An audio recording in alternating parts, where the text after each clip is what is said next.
தமிழகத்தை பொறுத்த வரைக்குமே இந்த கிட்னி கொடுக்கக்கூடிய விசாரத்தில் நாமக்கல் சுற்று வட்டாரத்தில் இருக்கக்கூடிய கிராமப்புற பகுதிகள் இன்னைக்கு எத்தனையோ மனிதர்கள், குறிப்பாக இந்த மிடில் மேன் புரோக்கர்கள், அவங்க போய் சாதாரண மக்களை ஏமாற்றி அவங்களுக்கு ஆசை வார்த்தைகளை காட்டி அவங்களுடைய கிட்னியை இன்னொருவர்களுக்கு டிரான்ஸ்பிளான்ட் பண்ணக்கூடிய விஷயத்தை ஆகியிருக்கு. ஆனால் இந்த முறை நடந்திருக்கக்கூடிய விஷயம் இன்னும் பூதகரமாக திராவிட முன்னேற்ற கழக கட்சியை சார்ந்திருக்கக்கூடிய முக்கிய நிர்வாகிகள் சில பேர் அந்த புரோக்கர்களுக்கு உறுதுணையாக, ஏன்னா அதை பொறுத்தீங்கன்னா அரசாங்க மட்டத்தில் கீழே இருக்கக்கூடிய தாசில்தாரிலிருந்து பல இடத்துல அப்ரூவல் சர்டிஃபிகேட் தேவைப்படுகிறது. குறிப்பாக பிளட் டோனராக இருக்கணும், குறிப்பாக பணம் வாங்காமல் அவங்க கொடுத்துருக்கணும். ஆனால் இன்றைக்கி இங்கே இருக்கக்கூடிய திமுக கட்சியை சார்ந்த நிர்வாகிகள் ஒரு பக்கம் அரசாங்க அதிகாரிகளையும் அவங்களையும் கரெக்ட் பண்ணி, இன்னொரு பக்கம் கிட்னி கொடுக்கக்கூடிய கிராமப்புற மக்களையும் ஆசை வார்த்தைகள் கூறி அவர்களையும் ஏமாற்றி, இது ஒரு ஆர்கனைஸ்டு ட்ரேடாக, இது ஒரு ஆர்கனைஸ்டு ட்ரேட், ஒரு கம்பெனி மாதிரி, இண்டஸ்ட்ரி மாதிரி அவங்க செய்திருக்கக்கூடிய விஷயம் பத்திரிகை நண்பர்கள் மூலமாக கொஞ்சம் தான் வெளியே வந்திருக்கு. Tip of the iceberg. அரசாங்கம் இதற்கு தனியாக ஒரு எஸ்ஐடி போடணும், ஒரு ஸ்பெஷல் இன்வெஸ்டிகேஷன் டீம் எஸ்ஐடி போட்டு முழுமையாக இந்த விஷயத்துக்கு அடித்தளம் வரைக்கும் போய் யாரெல்லாம் அதில் இன்வால்வ் ஆகியிருக்கிறாங்க, அரசு அதிகாரிகள் உட்பட திமுகவில் இருக்கக்கூடிய நிர்வாகிகள் யாரெல்லாம் இதற்கு உடந்தையாக இருந்திருக்கின்றார்கள் இந்த மாவட்டத்தில், அது கலெக்டர் ஆஃபீஸ் வரைக்கும் போய் தான் அது வெளியே வருங்கண்ணா, அந்த அப்ரூவல் எல்லாமே.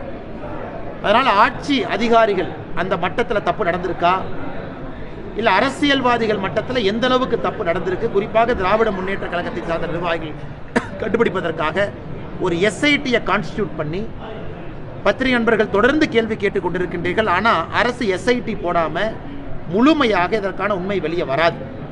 அதைத்தான் பாரதிய ஜனதா கட்சியினுடைய எங்களுடைய கோரிக்கையும் கூட, விரைந்து உண்மையை வெளியே கொண்டு வர அரசு முயற்சி எடுக்க வேண்டும்.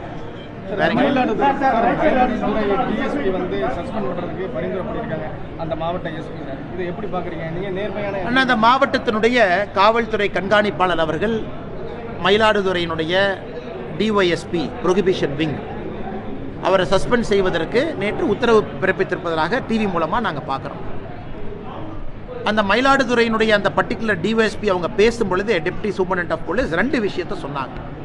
எனக்கு தெரியும், ஒரு சீருடையில் இருக்கக்கூடிய ஒரு அரசு பணியாளர் பத்திரிகையில் பேசக்கூடாது என்பது எனக்கு தெரியும். ஆனால் இன்றைக்கி நிலைமை அதையெல்லாம் தாண்டி போயிடுச்சு. அதனால தான் நானே உங்ககிட்ட பேசுகிறேன். என் வீட்டிலிருந்து அலுவலகம் வரை நான் நடந்து சென்ற பொழுது எந்த பத்திரிகையும் நான் கூப்பிடல, நீங்கள் கவர் பண்ணுங்கன்னு நான் கூப்பிடல. அவர் சொன்னது. இன்னைக்கு நான் பத்திரிகை நண்பர்களை அழைத்து ஒரு பிரஸ் மீட் நடத்தும் அளவுக்கு நான் தள்ளப்பட்டிருக்கேன்னா, ஆட்சி அதிகாரத்தில் இருக்கக்கூடிய அதிகாரிகள் எந்த அளவுக்கு என்னை துன்புறுத்தி இருக்கிறாங்க. காவல்துறை கண்காணிப்பாளர் அவருடைய அலுவலகத்துக்குள்ளே என்னை கூப்பிட்டு, நீ நிமிர்ந்து நிற்கக்கூடாது, நீ இப்படி இருக்கணும், இப்படி இருந்தால் கையை விரலை உடைச்சிருவேன்னு சொல்கிறாரு. அவர் சொன்னது. அடுத்தது இன்டெலிஜென்ஸ் விங்கில் இருக்கக்கூடிய உயர் அதிகாரி, சட்டம் ஒழுங்கு அதனுடைய ஏடிஜியாக இருக்கக்கூடிய உயர் அதிகாரி, இவங்கெல்லாம் என்னை துன்புறுத்தி இருக்கிறாங்க அப்படிங்கிற பல விஷயங்கள் சொல்லும் பொழுது எதையுமே விசாரிக்காமல் குற்றம் சாட்டி இருக்கக்கூடிய அதிகாரியை ஒரே நேரத்தில் பணியிடை மாற்றம் செய்து சஸ்பெண்டும் பண்ணுவது எந்த விதத்தில் நியாயம்?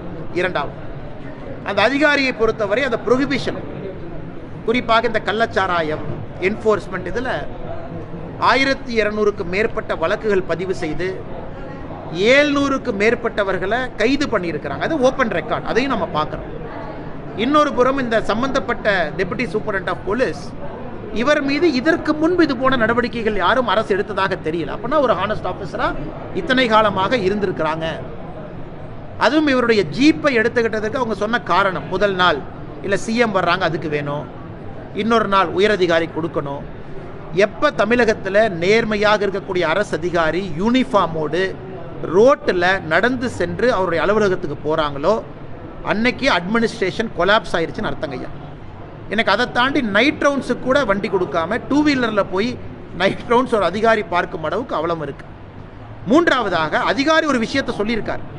அவர் சொன்ன விதம் சரியா தப்பா அது வேற. பத்திரிகை நண்பர்களை யூனிஃபார்ம் அதிகாரி சந்திக்கலாமா? அவரே சொல்கிறார் சந்திக்கக்கூடாது தான். ஆனால் வேறு வழி இல்லாமல் பத்திரிகை நண்பர்கள் நான் சந்திக்கிறேன். ஏன்னா நியாயத்தை யார் கேட்பாங்க? பத்திரிகை மூலமாக தான் என் நியாயத்தை நான் சொல்லணும். அப்படி இருக்கும் பொழுது குற்றச்சாட்டை எந்த விதத்திலும் கூட ஹேண்டில் பண்ணாமல், ஆராயாமல், உயரதிகாரி ஒரு ஐஜியோ என்னமோ அவங்க லெவலில் ஒரு என்கொயரி நடத்தாமல் ஒரு சாதாரண ஒரு அதிகாரியை சஸ்பெண்ட் பண்ணுவது முற்றிலும் முரணானது. ஏன்னா இவருக்கு அப்பீல் மெக்கானிசம் இருக்குது, கோர்ட்டுக்கு போகலாம், ஸ்டே பண்ணலாம், அது வேறு பக்கங்கண்ணா. ஆனால் மக்கள் இதை பார்க்கும் பொழுது நமக்கு இது நம்பிக்கை கொடுக்கல. அதனால் அரசு, குறிப்பாக முதலமைச்சர் அவர்கள், ஏன்னா அவர் தான் உள்துறை அமைச்சராக இருக்கிறாங்க தமிழ்நாட்டை பொறுத்தவரை, ஹோம் மினிஸ்டர் யாருன்னா அவர் முதலமைச்சர் தான். அவர் நேரடியாக இதில் தலையிட்டு அந்த சம்பந்தப்பட்ட டெபுட்டி சூப்பரண்ட் ஆஃப் போலீஸ் அவர்களுக்கு நியாயமும் நீதியும் கொடுப்பதற்கு உதவி செய்யணும். ஆனால் சர்ச்சை ஒன்றும் இல்லை, கருத்து எல்லாமே சொல்லியாச்சு, எல்லாருடைய கருத்தும் பொதுவெளியில் இருக்குது, இதில் சர்ச்சைக்கெல்லாம் ஒன்றுமே இல்லை. எல்லோரும் ஒரே புள்ளிகள் இணைந்திருக்கின்றோம். திராவிட முன்னேற்ற கழகத்தை வீழ்த்த வேண்டும் என்கின்ற ஒரே புள்ளிகளை இணைந்திருக்கின்றோம். அது எப்படி இருக்கணும், வருகின்ற காலம் எப்படி இருக்கணும், தேர்தலுக்கு முன்பு எப்படி இருக்கணும், தேர்தலுக்கு பிறகு எப்படி இருக்கணும், சம்பந்தப்பட்ட தலைவர்கள் பேசுவார்கள். நான் 2 தினம் முன்பு பேசியது நம்முடைய கட்சியினுடைய தலைவர் என்ன பேசியிருக்கிறாங்க அப்படிங்கிறது தான். இதில் சர்ச்சையோ சண்டையோ இதில் எந்த குழப்பமோ இல்லை. எங்களை பொறுத்தவரை திமுக அகற்றப்பட வேண்டும் என்கின்ற விஷயத்தில் ஒன்றாக நிற்கும் பொழுது குழப்பம் எங்கிருந்து வருங்கண்ணா? பேசும்போது கூட பாஜக ஆட்சிக்கு வரும் அப்படிங்கிற மாதிரி. ஆமாங்கண்ணா, எல்லாருமே கட்சி நடத்துறது அந்த கட்சி ஆட்சிக்கு வரும் தானே, அதான உண்மை. எல்லாருமே அதுக்கு தான் இருக்கும். ஆனால் இன்னைக்கு 2026 நாம் அறிவித்திருக்கின்றோம். 2026 யார் தலைமையிலான கூட்டணி, யார் கூட்டணியினுடைய முதலமைச்சர் வேட்பாளர் எல்லாமே அறிவிச்சிருக்கிறோம். அது 2026க்கு மிகச் சிறப்பாக பொருந்தும். அதை 2 கட்சிகளும் ஒன்றாக இணைந்து நம்முடைய உள்துறை அமைச்சர் அமித்ஷா அவர்கள், எதிர்க்கட்சி தலைவராக இருக்கக்கூடிய எடப்பாடி பழனிசாமி அவர்கள் எல்லாரும் ஒன்றாக இணைஞ்சு அறிவிச்சிருக்கிறாங்க. ஸோ 2026 பொறுத்த வரைக்கும் எந்த கன்ஃபியூஷன் இல்லைங்கண்ணா. அதே நேரத்தில் திமுகவை அகற்ற வேண்டும் என்கின்ற ஒரு ஒற்றை இலக்கில் இருக்கும் பொழுது குழப்பமும் இருப்பதாக நான் பார்க்கிறேன். இதில் குறிப்பாக இன்னொரு பக்கம் பார்த்தீங்கன்னா, காங்கிரஸ் கட்சி கருவீரர் காமராஜர் ஐயாவை கேவலப்படுத்திய பிறகு இருக்கலாமா போகலாமான்னு அவங்க ஒட்டிக்கிட்டு இருக்கிறாங்க. திருமாவளவன் நடத்தக்கூடிய அரசியல் கட்சி மாநாட்டுக்கு அவருக்கே அனுமதி இல்லை, இது கொடுமை. கொடி நடுவதற்கு அனுமதி இல்லை. கம்யூனிஸ்ட் கட்சிகளுக்கும் அதே பிரச்சனை தான். அவர்களும் இன்னைக்கு அரசு கிரிட்டிசைஸ் பண்ணிக்கிட்டே கூட்டணியில் இருக்கிறாங்க. அது போன்ற குழப்பமெல்லாம் இந்த கூட்டணியில் எங்கேயும் இல்லைங்கண்ணா. சரிங்களா? சரி, பாப்பா.